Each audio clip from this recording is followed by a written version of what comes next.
yake.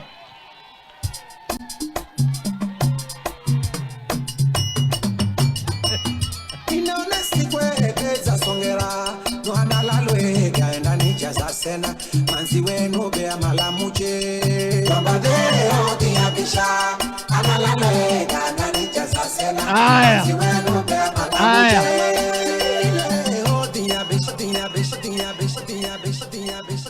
Asante sana. Mombasa hoye!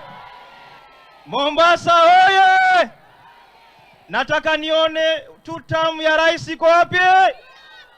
Tutamu ya Zamzam iko wapi?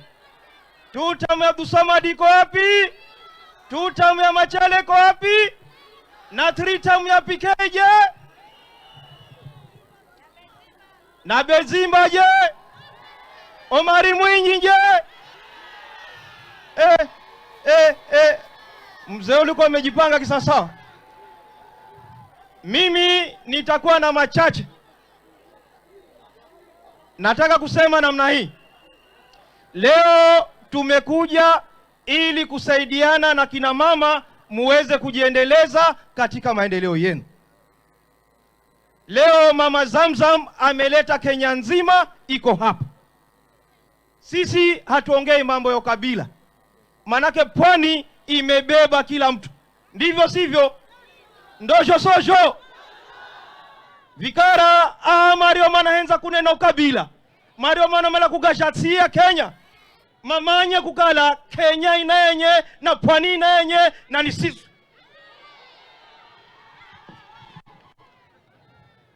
Wewe hata kama hupendi Ruto na serikali yake, huwezi kwenda ugaibuni na ukasaliti nchi yako. Inawezekana? Hii ni utovu wa nidhamu. Na wewe Gachagua tutatoka tukwambie. Sisi kama wapwani tumekuwa na tabu miaka nenda miaka rudi. Sisi shida yetu pwani ni vijana wapate kazi. Mashamba yetu yaregeshwe. Ama namna gani? Viwanda vyetu vya korosho vifufuliwe. Mambo ya mnazi vifufuliwe. Mambo ya diksa, mambo ya samaki, hatutaki ukabila. Wewe hii group inajipa opposition. Wacha niwakumbushe pwani. Tabu za pwani zimekuwepo. Kalonzo alikuwa naibu wa rais kwa naibu wa rais. Gachagua alikuwa naibu wa rais kwa naibu wa rais. Matakarua alikuwa waziri kwa waziri. Ujini Omolo alikuwa waziri kwa waziri. Matiang'i alikuwa waziri kwa waziri. Tabu za pwani zilikuwa zikuwepo. Waliweza kutusaidia hawa. Wasitukumbushe. Na nataka niwakanye na niwaambie, sisi wa pwani tumejipanga kisawasawa na tutaketi pale tulipo. Na waziri Joho mark time hapo kwa rais Ruto hapo. Akitoka namna hii 2032, ndivyo sivyo? Ndivyo nataka mikono juu. Hapo hapo. Haya, kwa sababu ya wakati pia mimi nimekuja kuunga mkono na nimemtumia Mama Zamzam 100,000 simu. Asanteni sana. Wewe mungwana mfupi Afrika anatosha toshi. Ako na akili hana. Wapi vikelekele ya huyu mungwana kutoka PK? Wacha tuite mzee wetu ambaye amekomaa kisiasa anaitwa Aden Kainan kutoka kule Wajia. Wapi kelele na nduru yake niangalie kwa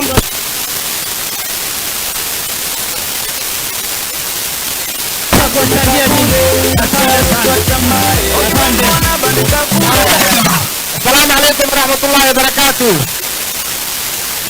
Basi leo tuko hapa. Ya kwanza, sisi tuko na nchi ambayo inaitwa Kenya. Ukweli ama si ukweli? Nataka niwaambie historia ya nchi yetu. Kabla hatujapata uhuru, kuna mzee wazungu walimuita jina kiongozi wa anaitwa Mheshimiwa Kenyatta kama kiongozi wa ambao hawakustahili kuongoza nchi. Lakini kuna jambo mulani ambayo ilifanyika. Wakati wabebana walikuwa wanataka kupeana uhuru, waliambia Mheshimiwa Jaramogi Odinga kuja uwe kiongozi ya Wakenya. Jaramogi akasema hapana, ngojeni mpaka Kenyatta atoke kwa jela. Kenyatta amekuwa rais ama hajakuwa rais? Na mnajua Raila ni mtoto ya Jaramogi, si ndio? Wengapi wanajua? Si mnajua nyinyi wote? Ni nani alipigania demokrasia? Mnajua wakati pia tulikubali multipartyism 1992. Jaramogi aliungana na Mheshimiwa Moi akasema tusaidie nchi yetu. Mnajua hiyo? Mnajua 1997 pia Raila aliungana na mzee Moi pia kwa ile serikali wakasema Kenya iendelee. Mnajua 2002 Raila alisema Kibaki tosha. Mnajua 2007 wakati kulikuwa na shida Kibaki aliungana na Kibaki akasema Kenya iendelee. Na mnajua 2013 aliungana na Uhuru wakasalamiana wakasema Kenya iendelee. Je, wakati huu wakati alisema asaidie William Ruto kuna shida gani? Hebu niambie. Na wale wanapinga ni adui ya Kenya. Nataka tushukuru Mheshimiwa Raila. Nataka tushukuru pia Mheshimiwa William Ruto. Na acha niambie kile mimi nimeona. Mzee Kenyatta was a very courageous leader. Mnajua hivyo? Very courageous. Mzee Moi alikuwa mtu ambaye alikuwa na hekima. He was a very wise leader. Mnajua hivyo? Kibaki naye alikuwa mtu ambaye msomi. Mnajua hivyo? Na mnajua baba Raila kuna kitu ile inaitwa the enigma, resilience and courage of Raila. Mnajua hivyo? Na mnajua characteristic ya Ali Joho pia. Charismatic, isn't it? Sasa William Ruto ako na hiyo characteristic yote. Very courageous. Very courageous. Si mnajua hivyo? Ako na hekima kubwa sana. Amesoma. Ako na enigma. Pragmatic. Na sasa tunasema hiyo 2 term ameanza kwa sababu ya mambo mawili. Katika ikulu zamani ilikuwa ya wale wametajirika, wale wamesoma, lakini sasa imefunguliwa. Simamejua hivyo? Kila Mkenya anaenda huko. Pia serikali ya zamani ilikuwa serikali ya watu wachache. Sasa kila pembe, kila jamii wamewazimishwa katika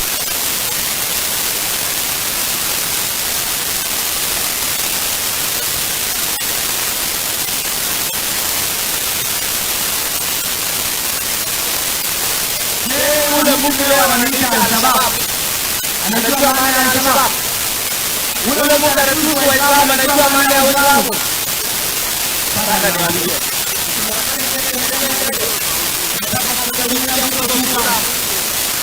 Tutam.